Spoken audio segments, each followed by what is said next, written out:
नमस्कार दोस्तों, मैं पवन शुक्ला आपका स्वागत करता हूं। आप देख रहे हैं एनी न्यूज भारत पे। किसी भी शहर के विकास के लिए खास तौर से दो कौम सबसे ज्यादा जिम्मेदार होती है, एक तो पॉलिटिकल और दूसरा व्यवसायी वर्ग। पॉलिटिकल जहां शहर के इंफ्रास्ट्रक्चर के विकास के लिए काम करता है, वहीं व्यवसायी समाज के सर्वांगीण विकास के लिए काम करता है। आज हमारे साथ मौजूद हैं शहर के जाने माने व्यवसायी, पत्रकार और तृणमूल के नेता संजय टिबड़ीवाल जी। आइए इनसे जानते हैं कि शहर के विकास में इनका क्या योगदान रहा, खास तौर से सामाजिक जीवन में और राजनीतिक जीवन में दोनों। संजय जी नमस्कार, आपका स्वागत है न्यूज भारत में। आपको भी धन्यवाद। सबसे पहले आप अपने शुरुआती जीवन और संघर्षों के बारे में हमारे दर्शकों को कुछ बताइए। नहीं, मेरा संघर्ष बोल के कुछ नहीं था। मेरे पिताजी विशु बाबू एक जाने माने सोशल लोग थे। उनका जो भी आज देखेंगे, गौशाला बोलिए, अग्रसेन भवन बोलिए, रामघाट बोलिए, व्यवसायिक क्षेत्र बोलिए और पॉलिटिक्स बोलिए, वो चाणक्य खाए जाते थे हमारे इधर में। तो उनका एक मार्गदर्शन हम लोगों को रहा है। मेरे मामा रामकिशन सरावगी मंत्री थे। मेरे सिद्धार्थ शंकर के जी के अमल में चीफ मिनिस्टर थे तब। और मेरे बड़े भैया 1974 में 19.5 वर्ष की एज में पार्ट 1 में कमिश्नर थे पिताजी के दिन से। जब ये 16 नंबर वार्ड था, 5 नंबर पूरा, 4 नंबर आधा, 9 नंबर पूरा, 7 नंबर आधा, 8 नंबर इतना। तो आप समझ सकते हैं कि मेरी बैकग्राउंड ये रहा। फिर मेरे ताऊ जी के लड़के पिताजी ने बनाया था 2 बार, राम कुमार जी रहे हैं, सविता रही है, कालू, प्रदीप गोयल, ये रहा है। तो हम लोगों की फैमिली सोशल रहे। आप देखिएगा कि इसी में पिताजी को देखकर ही मैंने ये सोशल में अपना शुरू किया था। 1980 से ही मैं कहीं न कहीं सोशल में जड़ित रहा हूँ। तो मुझे यही से मेरा ये रहा है। एक सफल व्यवसायी बनने के पीछे आपकी क्या प्रेरणा रही है? नहीं, एक तो व्यवसाय के अंदर आपको ऑनेस्टी और आपको व्यापारियों का मन जीतना पड़ता है। आप जो बात बोलते हैं उस पर आप अगर सटीक रहते हैं तो उसको ये समझ में आ जाता है कि जो मेरे सामने वाला बोल रहा है वो सही है। तो हमारे यहाँ कहावत है, पिताजी ने कहा था कि देखिए हमारा अभी तो आपका मोबाइल ये सब का युग है, पहले तो कुछ भी नहीं था। तो क्या था, टेलीफोन पे बात होती थी, लोग करोड़ों रुपया का माल आपके जवान पर दे देते थे। वो ना तो हमारे दुकान देखने आते थे, ना हमारा घर देखने आते थे। व्यवसाय तो व्यवसाय के अंदर सबसे ज्यादा है ऑनेस्टी होता है, और वो हमारे पिताजी से हम लोगों ने सीखा था। तो हम लोगों ने वही रखा कि कंज्यूमर जो हमारे ग्राहक है वो हमारे देवता है, उनको वो वही है तो हम लोग हैं। तो उनको सबसे हम लोग ख्याल रखते थे। और इसी और लेन देन के अंदर कहीं भी हम लोग कोई भी मान एकदम ऑनेस्टी से, जो हम लोग का व्यवसाय में नियम है, वो काम करते थे। अच्छा, समाज सेवा के क्षेत्र में आपका झुकाव कब और कैसे हुआ? 1980 में मेरा झुकाव जैसे क्या कि भैया जब खड़े हुए थे 1974 में, तो मैं शायद 9-10 वर्ष का था। तो हम लोगों ने खूब बढ़ चढ़ के हिस्सा लिया था। और मेरा माहौल भी सोशल और राजनीतिक मेरा घर में पूरा था। मामा जी थे हमारे यहाँ, 6 तो चीफ मिनिस्टर आए थे, सिद्धार्थ शंकर आए, बनरसी लाल, बंसी लाल, सुखाड़िया जी, ओम प्रकाश चौटाला और माया मामी बोलते थे, वो लोकसभा के एमपी बनी सिद्धार्थ शंकर राय की। तो मेरा माहौल ऐसा था। पिताजी का एक तो ऐसा रुतबा था, ऐसा एक तो थे, भैया का था। भैया हमारे नेशनल मारवाड़ी मंच के नेशनल प्रेसिडेंट थे, यंगेस्ट काउंसिलर थे। तो ये सामाजिक झुकाव 1980 से ही जब मेरा शुरू हो गया था। बचपन से ही हम लोग समाज के अंदर हमको लगन लग गया था कि पिताजी कर रहे हैं तो मेरे को भी कुछ करना है। आप जिस स्कूल का संचालन कर रहे हैं उसके खोलने का उद्देश्य क्या था? ये हमारी मामा जी की जमीन थी। तो पिताजी का कहना था कि उस समय रेल गेट की इस पार लड़कियों की फर्स्ट कोई बढ़िया स्कूल नहीं थी, और आरोग्य निकेतन भी, ये नर्सिंग होम भी नहीं था कोई रेल गेट के इस पार। तो पिताजी लोगों ने ये सोचा कि इस स्कूल को अगर लड़कियों के लिए बनाया जाए, तो इसके फर्स्ट में ये लड़की लोग थे को कर दिया था। हम लोगों का था कि जो बच्चे, लड़कियां कम मार्क्स लाती है उसको एडमिशन नहीं मिलता है, जो कम पैसों में हम लोग इसको पढ़ाए। तो आप देखेंगे कि हमारा फीस स्ट्रक्चर सबसे कम है। हम लोग क्रिकेट, वॉलीबॉल, कराटे, आपका बैडमिंटन, हम फुटबॉल, हम लोग सब एक पैसा भी कोचिंग का नहीं लेते। सब इंफ्रास्ट्रक्चर से लेकर क्रिकेट, बॉल वूल सब हम लोग ही प्रोवाइड करते हैं। हम लोग एक पैसा कोचिंग का नहीं लेते। हम लोग एक और किए कि कोई कमीशन हमारे स्कूल में नहीं लिया जाता। जो स्कूल्स की बुक्स हैं उसको डायरेक्ट माने वेंडर से बच्चों को कमीशन दे देते हैं, वो डिस्काउंट उन लोग दे देते हैं। एक पैसा भी नहीं हमारा स्कूल्स में देखेंगे, हर बार हम मीडिया में भी ये बात आती है। तो हम लोगों का मकसद यही था कि यहाँ से पढ़े, तो इसलिए मेरा झुकाव सब समय देखिए अभी भी मैं अभी 1 घंटे स्कूल से आया हूँ, अभी हमारा झुकाव स्कूल की तरफ है। तो आप देखिए कि हमारे स्कूल के बच्चे आज के अंदर सीए, आर्मी में सब जगह चले गए हैं और हमारे स्कूल अभी एक जगह पर पहुंच गया है। वर्तमान में शिक्षा का बहुत बड़ा व्यवसायीकरण हो गया है। आज के समय में शिक्षा आप किस नजरिए से देखते हैं? देखिए व्यवसायीकरण आप मेरे देखिएगा कि एचपी विद्यापीठ में आइएगा तो टोटली सोशल भाव से हम लोग काम कर रहे हैं। हमारा मकसद यही है कि बच्चे पढ़े। आप पूछिए गार्जियन को, और हम लोग मैनेजमेंट से एक एक चीज को ध्यान में हम लोग उस लोगों को रखते हैं। 2 तरह का है, हमारा है सोशल, हम लोगों का है ट्रस्ट। तो इसका हमारे ट्रस्टी का सबका एक ही मकसद है, बच्चे पढ़ें। इसमें हम कमाई नहीं करेंगे, हम स्कूल से एक पैसा भी हमारा कमाई का नजरिया नहीं रहेगा। आप देखेंगे कि किताब की रेट भी जो किताब लगनी चाहिए वही लगाते हैं, हम लोग एक्स्ट्रा कोई चार्ज नहीं लगाना चाहते। तो इसमें देखिए ये बहुत बड़ा सेवामूलक कार्य है। आपको इसको हम लोग हमारे स्कूल में हम व्यवसायीकरण जब तक हैं वो हमारे ट्रस्ट के जो भी हमारे मेंबर है वो नहीं करेंगे। अच्छा, वर्तमान में गरीब और ग्रामीण बच्चों के लिए आपके स्कूल में क्या सुविधाएं उपलब्ध हैं? हमारे देखिएगा यही तो बोल रहे हैं ना कि आज हमारे स्कूल्स के अंदर सबसे फीस कम है। आप देखेंगे हम लोग बुक्स के अंदर कोई सब डिस्काउंट करवा रहे हैं। कोई भी हमारा ये जो क्रिकेट हो, फुटबॉल हो, बैडमिंटन हो, कराटे, इवन की कराटे भी हम लोगों का रेगुलर क्लासेस होती है। हम लोग एक पैसा कोचिंग का नाम का पैसा नहीं लेते। हम लोग इसके अंदर एक पैसा भी प्रॉफिट हमारे यहाँ साल में 2 लाख 5 लाख जनरली नुकसान ही होता है, प्रॉफिट हम लोग नहीं करने देते। अच्छा, एक सबसे बड़ा सवाल यह है कि समाज सेवा और राजनीति, इस इत्तेफाक से आप दोनों में हैं, तो इन दोनों को किस नजरिए से देखते हैं? देखिए राजनीतिक भी समाज सेवा है। आप राजनीतिक में एक बड़ा प्लेटफार्म आपको मिलता है। ये जो काम आप एडमिनिस्ट्रेशन के थ्रू बहुत सा काम आप करा सकते हो, तो राजनीतिक का मतलब ही समाज सेवा है। आप राजनीतिक में आए हैं तो अगर इसका नजरिया आपको समाज सेवा की तरह से देखना चाहिए। हम कुछ इलाका में जाते हैं, बहुत सी समस्याएं होती है, हम साथ साथ एड्रेस करते हैं, तो ये काम भी होता है। तो ये प्लेटफॉर्म आपका समाज सेवा के लिए हुआ। जैसे इंडस्ट्री में कोई इश्यूज आते हैं, हम लोग आगे इंडस्ट्री से बोलते थे, अब हम एज ए राजनीतिक चेयरमैन के हिसाब से बोलते हैं, उसको गुरुत्व तो मिलता है। तो ये राजनीतिक समाज की सेवा के लिए राजनीतिक है। ये पिताजी ने मेरे को कहा था कि बेटा राजनीतिक को समाज से कुछ लेना, सम्मान लेना है, मान लेना है, और उससे कुछ लेना नहीं है। आपको मैं दावे के साथ कह सकता हूँ, एक आदमी कोई नहीं मिलेगा जिससे मैंने चंदा लिया हो। एक और बता देता हूँ, कोई भी नहीं मिलेगा कि आपको किसी का काम करा दिया हो, उसका पैसा लगा हो। एक आदमी का आप एग्जाम्पल नहीं दे सकते हैं। आज तक मेरा राजनीतिक कैरियर में देख लीजिए, 45 वर्ष से मैं सोशल और इसमें हूँ। एक आदमी आपको नहीं बोल सकेगा कि मैंने कुछ भी, आपको है, आप लोगों की न्यूज चैनल है, सब कुछ है। मैं कभी भी किसी का भी काम होता है तो 5 पैसा किसी का पैसा लगा के अगर आप काम करवाते हो तो वो सोशल नहीं है। संजय जी, एक सबसे बड़ा सवाल खासतौर से सिलीगुड़ी में है। यहाँ सिंगिंग बार मतलब कुकुरमुत्ते की तरह पनप गए हैं और युवाओं का बहुत ज्यादा रुझान सिंगिंग बार की तरफ हो रहा है। और मैक्सिमम शाम को आप देखेंगे तो सिंगिंग बार में बहुत सारे मारवाड़ी वर्ग के युवा मिल जाएंगे। और इस सिंगिंग बार की वजह से आप भी समाज सेवा से जुड़े हैं, पॉलिटिक्स में हैं, तो बहुत सारी चीजों को ये समझ रहे हैं कि ये सिंगिंग बार जो है ना, ये बहुत सारे घरों को तबाह कर रहा है। तमाम तरह की दिक्कतें आती हैं, बैठक होता है समाज में, भटक रहे हैं युवा, पैसा लुटा रहे हैं। इसके लिए आप क्या सोचे हैं कि मतलब समाज?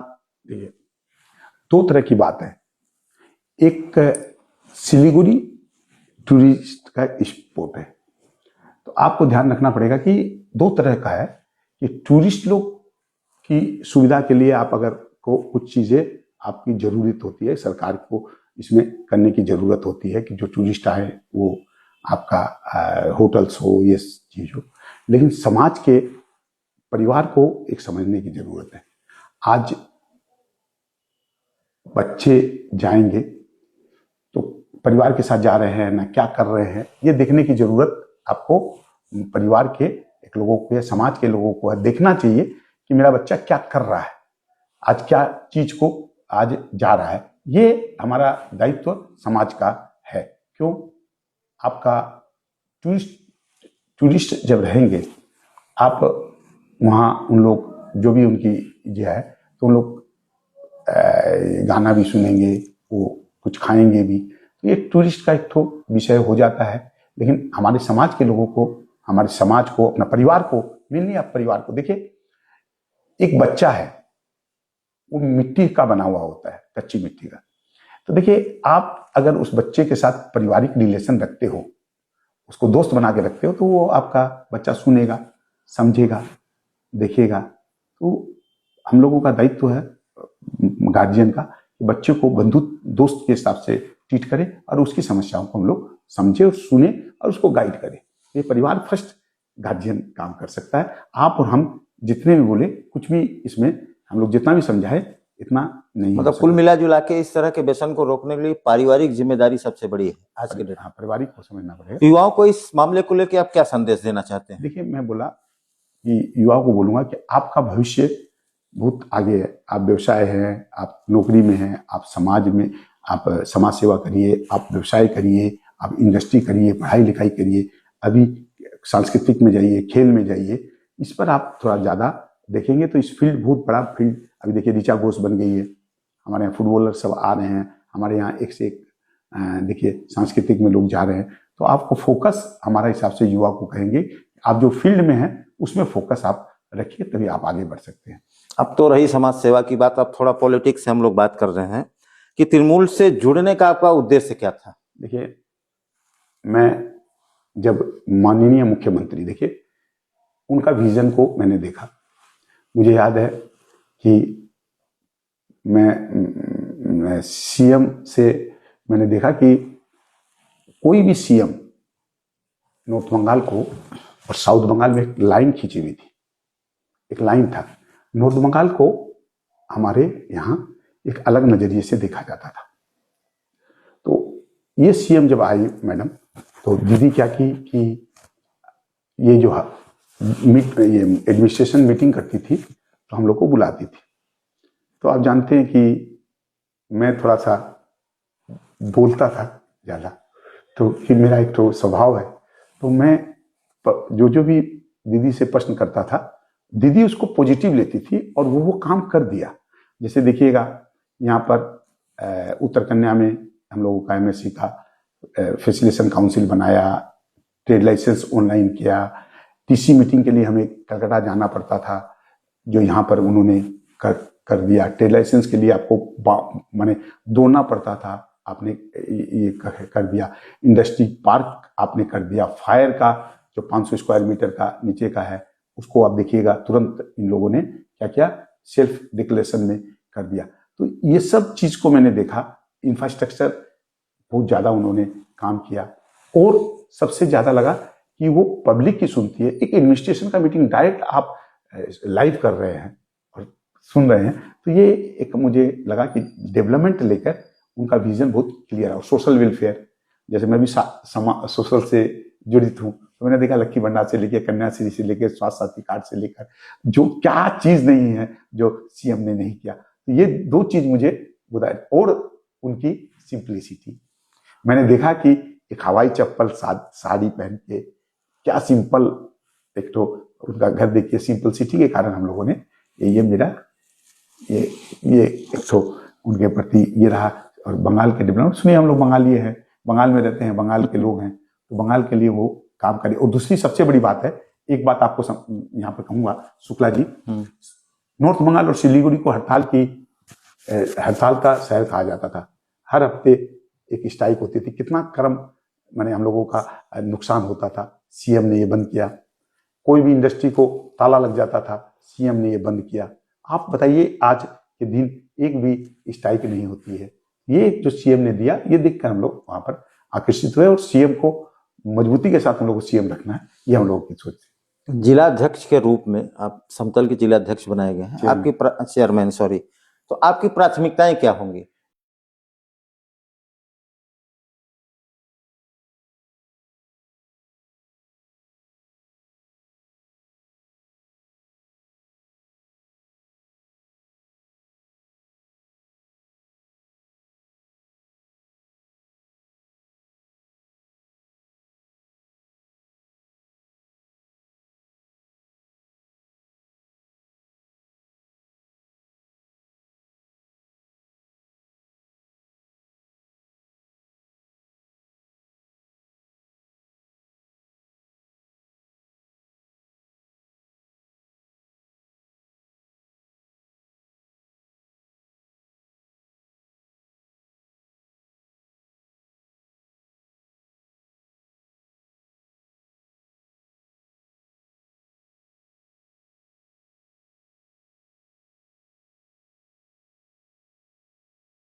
इसलिए हमें दीदी को रखना है। समतल के मुद्दे क्या हैं पहली बात, और बेरोजगारी को लेके आपकी क्या योजनाएं हैं? सुनिए, समतल के मुद्दे में देखिएगा, हम लोगों का दुर्भाग्य है कि हमारे कोई एमएलए एमपी नहीं है। तो आप देखिएगा, ये सबसे बड़ी बाधा आपके विषय में आ जाती है। समतल का मुद्दा है, देखिए जो भी अब रोड है, इंफ्रास्ट्रक्चर है, जो भी काम है वो स्टेट गवर्नमेंट कर रही है, माने गली से लेकर ये से लेकर। आज हमारा कोई एमएलए और एमपी होता तो हमारा बहुत सा काम हम लोग यहाँ पर कर सकते थे। तो ये हम लोगों की मेन हमारी समस्याएं हैं। कॉरपोरेशन अपना काम कर रहा है, अपनी हमारे बढ़िया से काम कर रहा है कॉरपोरेशन, किंतु एमएलए एमपी का जो सहयोग हम लोगों का नहीं मिलने के कारण हम लोग यहाँ पर बहुत माने हम लोगों को असुविधा का सामना करना पड़ रहा है। आम जनता की समस्याओं को आप सरकार तक कैसे पहुंचाते हैं? नहीं, आप देखिएगा, हम लोग सुनते हैं, एडमिनिस्ट्रेशन को बोलते हैं, साथ साथ बोलते हैं। आप बताइए, हम लोग तुरंत जो भी काम करना है, वो लीगल काम होता है, वो तुरंत होता है, तुरंत करते हैं। हम तो बार बार बोले कि जो भी समस्याएं होती है उसी के लिए तो समाज सेवा है। आने समस्या वाले के लिए नहीं, 2026 में चुनाव है। हाँ, और ममता दीदी ने मालदा से चुनावी बिगुल भी फूंक दिया है। इस चुनाव को आप किस नजरिए से देखते हैं? देखिए, आप देखिएगा, एसआईआर जब हुआ है तो आप देखिएगा, आप लोग घूम रहे हैं BLA 2, आज हमारे कार्यकर्ता, हमारे लोग पब्लिक के साथ खड़े रहे, वेलफेयर स्कीम में हमारे पब्लिक के साथ खड़े रहे। कॉमनल हार्मोनी अगर कोई बना के रखा है तो ममता दीदी बनाए। तो ये इलेक्शन बंगाल का जो डेवलपमेंट कंटिन्यूअस रहे, सांप्रदायिक संप्रीति बनी रहे, और हम लोग सब मिलजुल के यहाँ पर रहे, और जिस तरह से विकास हो रहा है उस विकास को गति दीदी दे रही है, उसको दे। यही ममता बनर्जी के नेतृत्व का ही मेन चेहरा, मेन एडमिनिस्ट्रेशन, मेन सब कुछ है। उन्हीं का मुद्दा लेकर हम लोग 250 सीट से बेसी सीट से जीत रहे हैं। चुनाव को लेके आप क्या तैयारी कर रहे हैं? कहीं आपको भी चुनाव लड़ने का इरादा है क्या? पहली बात तो मैं आपको क्लियर कर देता हूँ, मैं कोई इलेक्शन में नहीं जाने वाला। क्यों नहीं खड़ा होना, मैं चेयरमैन हूँ, तो 3.5 सीट मान 4 सीट को हम लोग सब मिलकर जिताएंगे, 4 सीट। तो ये आपको मैं कह देता हूँ कि ये जो इलेक्शन में खड़े होने का, सुनिए, मैंने कभी आप देखे होंगे कि मैं जनरली कोई पोस्ट में मैंने जाता नहीं हूँ। तो हमारा काम है कि पार्टी को एकत्रित करके साथ में मिलकर 4 सीटों को कैसे जीते, वही मेरा मकसद है। उसी पर मैं आगे हम लोग सब मिलकर काम कर रहे हैं। मैं अकेला कुछ नहीं हूँ, मेरे सीनियर हैं, मेरे कार्यकर्ता है, सब मिलकर हम लोग काम कर रहे हैं। सिलीगुड़ी 2 जिलों में बटा हुआ है, एक तो दार्जिलिंग समतल और दूसरा जलपाईगुड़ी। इन मतलब खासतौर से सिलीगुड़ी के विकास को लेके आपका विजन क्या है कि मतलब सिलीगुड़ी विकसित हो? 2 जिलों में बटा हुआ, कुछ दार्जिलिंग में है, कुछ जलपाईगुड़ी में है। देखिएगा, आपको सिलीगुड़ी का डेवलपमेंट आप देखिए कि इंडस्ट्री हो रही है। आज सिलीगुड़ी के अंदर सबको रहने के लिए आ रहे हैं। रियल इस्टेट आप देखिए सबसे ज्यादा बूम कर रहा है। आप देखिए कि कोई भी इंडस्ट्री की लैंड आपके यहाँ खाली नहीं है। आप देखेंगे कि लॉ एंड ऑर्डर बहुत बढ़िया है। तो ये जो है, इसी को तो हमको और कंटिन्यूस करना है। आप देखिएगा, महाकाल मंदिर बन रहा है, स्टेडियम आपका सुनिए बन रहा है। तो ये विजन है जो हमारा विजन कुछ नहीं है, जो दीदी का विजन है उसी को हम लोगों को सामने रख के हम लोग काम हम लोगों को करना है। तो यही हम लोग का विजन है कि इंडस्ट्री बढ़े, यहाँ पर जो व्यवसाय बढ़े, हमारे जो लोग हैं, वेलफेयर स्कीम जो मिल रही है उसको सटीक ढंग से वेलफेयर स्कीम मिले। ये विजन को, दीदी का जो विजन है उसको हम लोगों को सामने रखना। हम लोग का तो विजन, दीदी का विजन जो है उसी को हम लोगों को सामने रखना है। समाज सेवा, राजनीति और व्यापार, तीनों में सामंजस्य आप कैसे बैठाते हैं? सुनिए, देखिए, मैंने फिर कहा कि मैं सुबह 8:30-9 बजे घर से निकल जाता हूँ। तो आप देखेंगे कि मेरी गाड़ी में अटैची भी है, खाना भी है। आकाश मुझे बार बार प्रश्न करता था, बोले सर आप ये अटैची लेकर क्यों घूमते हैं? बक्सा। तो क्या होता है कि आप कपड़े बहुत सारा चेंज करना पड़ता है, खाना वहाँ खाते, फिर मैं रात को 9, साढ़े 9, 10 बजे मैं चला जाता हूँ, तो मुझे कोई असुविधा नहीं होती। और एक और था कि जेहेतु मैं शुरू से 14 वर्ष की उम्र से, मैंने बच्चों में तो था ही, 14 वर्ष की उम्र से मैं सोशल में फुल प्लेजर आ गया था। तो ये मेरा एक तो प्लस पॉइंट था कि मैंने जानता था क्या प्रायोरिटी है, क्या आज करना है। इसमें आप टाइम मैनेजमेंट करने से आपको लगन होना पड़ेगा। आप देखिए 2 तरह से है, एक तो आप भीतर से नहीं करेंगे तब नहीं होगा। मैं नहीं बोलना चाहता, आप लोग देखे होंगे, मैं कोई भी दायित्व जब मुझे मिलता है तो मैं अंदर से करता हूँ, एकदम लगन से करता हूँ। तो इसमें कोई मेरे को तकलीफ की जगह नहीं होता, मैंने नहीं होती। और लोग मिलते हैं, लोग हैं, टीम है, हमारे जो सीनियर है, सब काम हम लोग करते हैं। एक तो सिस्टम से हम लोग का अच्छा ही हमारा हो रहा है। कोई चीज भी में भी अभी तक हमारा 7-8 महीना हो गया, कोई बाधा नहीं आई। अच्छा, आपके जीवन की सबसे बड़ी सीख क्या है? युवाओं को क्या संदेश देना चाहते हैं? मैं थोड़ा छोटा सा एक ये बता रहा हूँ कि सीख ये है कि मैं जब 16 वर्ष का था तो एक बार रात को 2-2:30 बजे कोई हमारे घर में आए। तो उस समय बच्चा था, नींद बेसी आती थी, तो माँ मुझे उठाने आई तो मैं गुस्सा कर गया कि मैंने कहा कि नहीं हुआ, हम 2:30 बजे आया है। तो फिर पिताजी मुझे उठाए, मुझे समझाए, मेरे पिताजी 2:30 बजे आया तो मुझे पिताजी ने कहा, इतना बड़ा सिल्लीगुड़ी, इतना बड़ा खालपाड़ा, वो तुम्हारे पर एक आया है आशा लेकर।